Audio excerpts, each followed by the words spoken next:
السلام علیکم ورحمۃ اللہ وبرکاتہ۔ الحمد للہ رب العالمین والعاقبۃ للمتقین والصلاة والسلام علی اشرف الانبیاء والمرسلین نبینا محمد وعلی آلہ وصحبہ اجمعین وبعد، فاعوذ باللہ من الشیطان الرجیم، بسم اللہ الرحمن الرحیم۔ الحمد للہ رب العالمین الرحمن الرحیم مالک یوم الدین، ایاک نعبد و ایاک نستعین، اہدنا الصراط المستقیم، صراط الذین انعمت علیہم غیر المغضوب علیہم ولا الضالین، آمین۔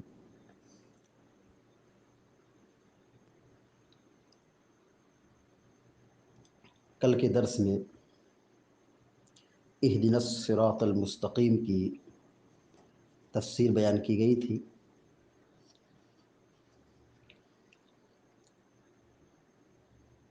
اور آج کے درس میں اسی کی بات کی آیت ہے، صراط الذین انعمت علیہم غیر المغضوب علیہم ولا الضالین، آمین۔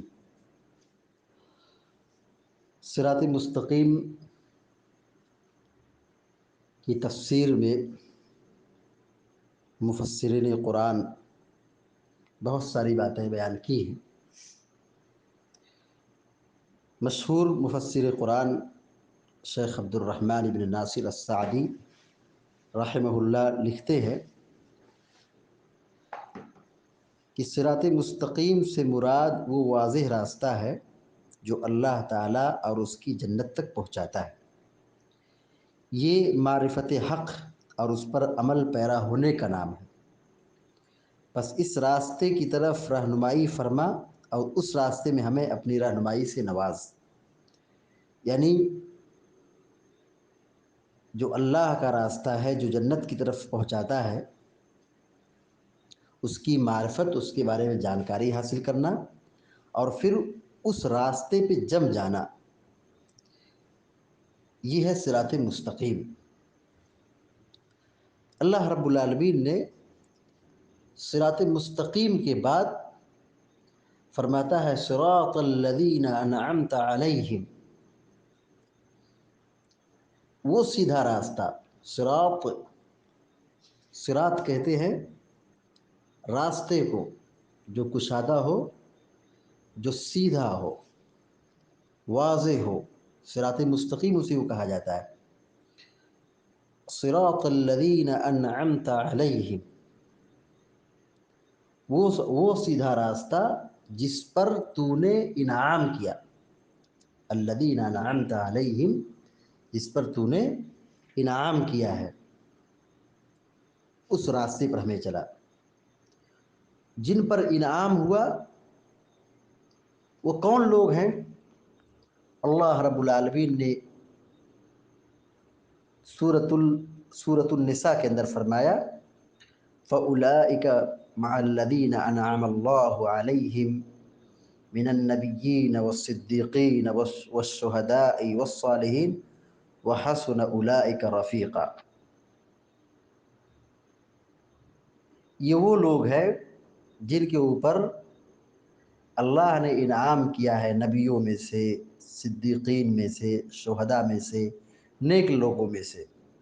تو صراط مستقیم کی اللہ تبارک و تعالیٰ تفسیر کر رہا ہے، صراط الذین انعمت علیہم، وہ سیدھا راستہ جس پر تو نے انعام کیا ہے۔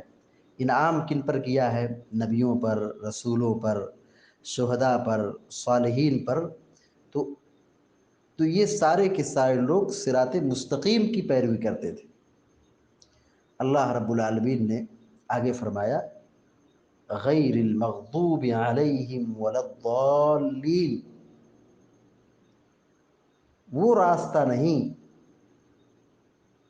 جن پر غضب کیا گیا، جن پر تیرا غضب نازل ہوا،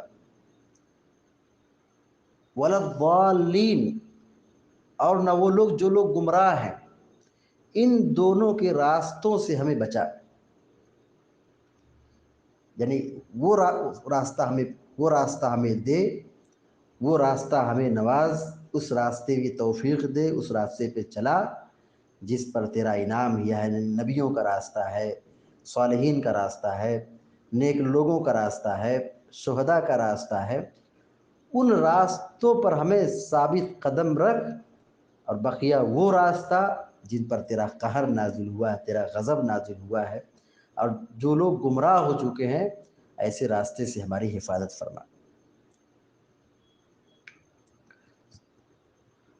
جب بندہ یہ آیت پڑھتا ہے صراط الذین انعمت علیہم یا اہدنا الصراط المستقیم، تو اللہ تبارک و تعالیٰ کہتا ہے وَلِعَبْدِي مَا سَأَلَ، وَلِعَبْدِي مَا سَأَلَ، میرے بندے کے لیے وہی ہے جو اس نے سوال کیا ہے، جو اس نے مانگا ہے۔ تو اللہ تبارک و تعالیٰ دعاؤں کو قبول کرتا ہے۔ تو اس صراط مستقیم کی، سیدھے راستے کی پانے کی ہم سب کو سب سے زیادہ فکر ہونی چاہیے۔ ربنا لا تزغ قلوبنا بعد اذ ہدیتنا، اے ہمارے رب، تو ہمارے دل کو ہدایت کے بعد گمراہی کی طرف مائل مت کر دے، موڑ مت دے گمراہی کی طرف۔ ہدایت مل جانے کے بعد کہیں ایسا نہ ہو کہ دل گمراہی کی طرف، کجروی کی طرف، نافرمانی کی طرف مائل ہو جائے۔ پیارے نبی صلی اللہ علیہ وسلم جو دعائیں بکثرت مانگتے تھے، یا مقلب القلوب ثبت قلبی علی دینک، اللہم مصرف القلوب صرف قلوبنا علی طاعتک، اے دلوں کے پھیرنے والے، تو ہمارے دلوں کو اپنی بندگی اور اپنی اطاعت پر پھیر دے۔ یہ پیارے نبی صلی اللہ علیہ وسلم کی پیاری دعا تھی۔ اللہم انی اسألک الہدی والتقی والعفاف والغنی، آپ صلی اللہ علیہ وسلم ہدایت کی دعا کرتے تھے۔ غیر المغضوب علیہم ولا الضالین، مغضوب علیہ، مغضوب علیہم کون لوگ ہیں؟ اس کے بارے میں اہل علم کا اختلاف ہے، لیکن جو بالکل درست اور واضح سی بات ہے یہ کہ اکثر اہل علم نے یہ کہا کہ غیر المغضوب علیہم، مغضوب علیہم سے مراد یہود ہے، ولا الضالین سے مراد نصارہ ہے۔ اللہ رب العالمین نے یہود کا تذکرہ پہلے کیا، مغضوب علیہم کا تذکرہ پہلے کیا، کیونکہ اس روئے زمین پر سب سے زیادہ شرارت، سب سے زیادہ نافرمانی، سب سے زیادہ بغاوت یہودیوں نے کی ہے، اس لیے ان کو مقدم کیا گیا ہے۔ اور ولا الضالین گمراہ سے مراد یہاں پہ نصارہ ہے۔ مغضوب ان کو کیوں کہا، ان پر غضب کیوں نازل ہوا؟ کیونکہ ان کے پاس شریعت تھی، ان کے پاس کتاب تھی، ان کے پاس علم تھا، علم کے بعد یہ لوگ گمراہ ہوئے۔ اور ولا الضالین سے مراد نصارہ ہے، ان کو گمراہ قرار دیا کیونکہ ان کے پاس علم نہیں تھا، عبادت بہت زیادہ تھی، رہبانیت، دین سے بیزاری ان کے اندر پائی جاتی تھی، لیکن علم کی کمی سب سے زیادہ نصارہ میں پائے گئے۔ تو اللہ کا غضب ان لوگوں پر نازل ہوا جن کے پاس علم بھی تھا اور علم کے بعد شرارت بھی تھی۔ پیارے نبی صلی اللہ علیہ وسلم دنیا سے رخصت ہوئے تو آپ علیہ الصلاۃ والتسلیم نے ان دونوں طبقوں پر لعنت بھیجی ہے۔ قاتل اللہ الیہود والنصارى اتخذوا قبور انبیائہم مساجد، اللہ تعالیٰ یہود و نصارہ کو غارت کرے، ہلاک کرے، انہوں نے اپنے نبیوں کی قبروں کو سجدہ گاہ بنا لیا۔ سورہ فاتحہ میں جو آخری جو دعا ہے بہت ہی قیمتی ہے، وہی کہ ہمیں صراط مستقیم پر چلا، سیدھے راستے پر چلا، اور ان راستوں سے بچا جو راستہ ہدایت سے محرومی کا ہے، جن پر تیرا غضب اور قہر نازل ہوا ہے، اور جو گمراہ ہے ان راستے پر ہمیں مت چلا۔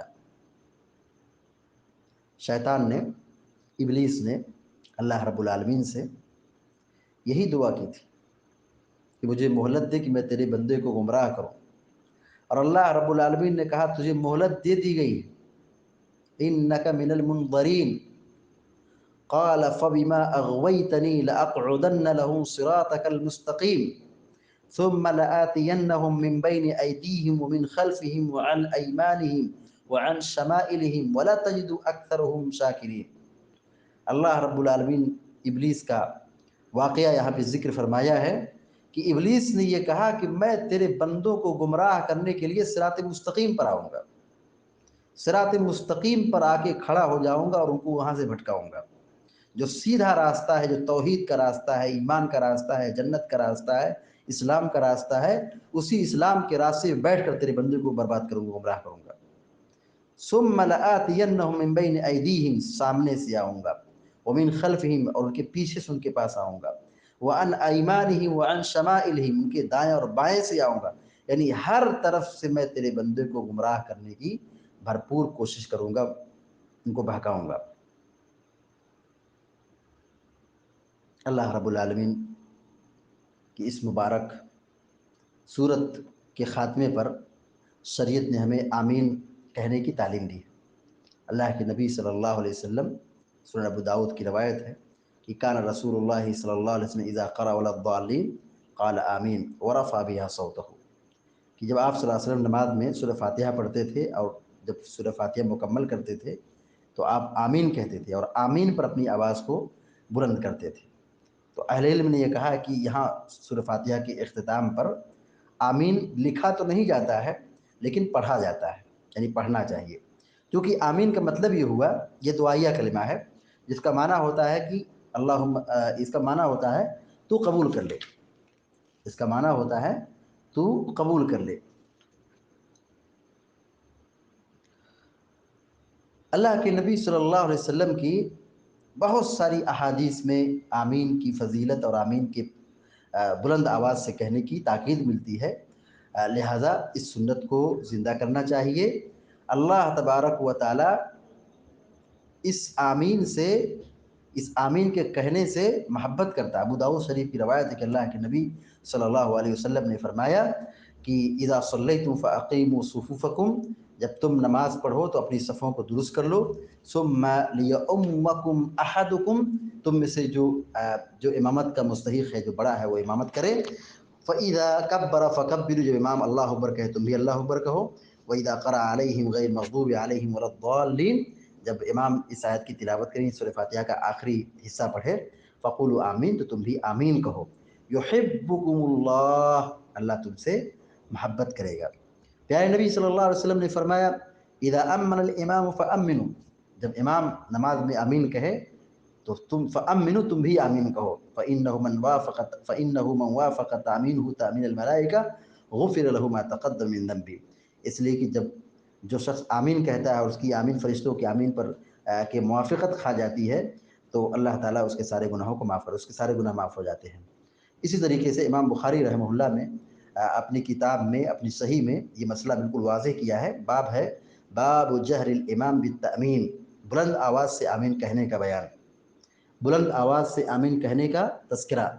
پھر اس کے اندر ایک صحابی کا عمل ذکر کیا ہے، کہتے ہیں کہ امن ابن الزبیر ومن وراءہ حتی ان للمسجد للجہ، عبداللہ بن زبیر رضی اللہ تعالی عنہما نے آمین کہی اور ان کے پیچھے جتنے لوگ تھے ان لوگوں نے بھی آمین کہی، اور اس آمین کے کہنے کے نتیجے میں پوری مسجد آواز سے گونج گئی، یعنی اس کا مطلب یہ ہوا بلند آواز سے صحابہ اکرام آمین کہتے تھے، اور صحابہ اکرام کے بعد جو تابعین تھے وہ بھی اس طرح بلند آواز سے آمین کہتے تھے۔ صحیح الجامع الصغیر کی ایک مشہور روایت ہے کہ اللہ کے نبی صلی اللہ علیہ وسلم نے فرمایا ما حسدتکم الیہود علی شیء ما حسدتکم علی السلام والتامین، یہود تم سے کسی چیز میں حسد نہیں کریں گے، حسد صرف تم سے کس بنیاد پر کریں گے، کہا سوائے آمین اور سلام کے۔ تو ان ساری احادیث کا خلاصہ یہ ہے کہ سورہ فاتحہ کے اختتام پر آمین کہنا چاہیے، یہ اللہ کے نبی صلی اللہ علیہ وسلم کی سنت ہے، اور اس کو بلند آواز سے آمین بولنا چاہیے۔ اللہ تعالی ہم سب کو ہدایت پر سلامت رکھے اور ہر قسم کی گمراہی اور شر سے ہم سب کی حفاظت فرمائے، آمین یا رب العالمین۔ اقول قولی هذا واستغفر الله لي ولكم ولسائر المسلمين فاستغفروه انه الغفور الرحیم وصلی اللہ علی نبینا محمد وسلم تسلیما کثیرا.